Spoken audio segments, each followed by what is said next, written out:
মন্ত্ৰী ডাঙৰীয়াৰ নেতৃত্বত বন বিভাগে কাম কৰিছে।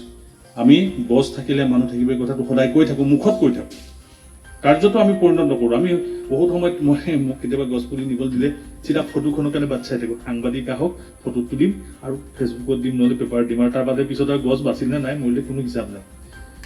এই কথাটো নাইকিয়া কৰিবৰ কাৰণে কিন্তু আমাকে চেষ্টা কৰোঁ।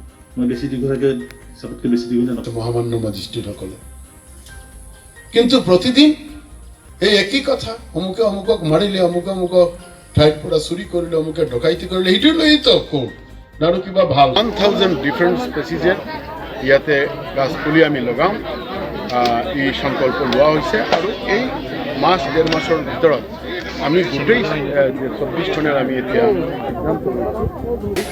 আমি আৰু 24,000 বিঘা মাটিত আমি কেম্পাৰ জৰিয়তে এই ছিজনত আমি আৰু গাছ পুলি লগোৱাৰ সিদ্ধান্ত লৈছোঁ। এই কেইদিনমান আগতে দিল্লীৰ ফালৰ পৰা যিটো ফৰেষ্ট ছাৰ্ভে অফ ইণ্ডিয়া তেওঁলোকে কৈছে, ছেটেলাইট ছাৰ্ভেৰ জৰিয়তে কৈছে, আপোনালোকৰ জৰিয়তে গোটেই বিশ্বই শুনিবলৈ পাইছে যে অসমত 222 স্কোয়াৰ কিলোমিটাৰ গ্ৰীণ কাভাৰেজ বাঢ়ি। এতিয়া যিমান গ্ৰীণ কাভাৰেজ বাঢ়ি থাকিব, ইমানহি আমাৰ এই মেন এনিমেল কনফ্লিক্টটো কমিব। কাজে মই আশা কৰোঁ যে আপোনালোকৰ সহযোগিতাত অহা দিনত আমাৰ মেন এনিমেল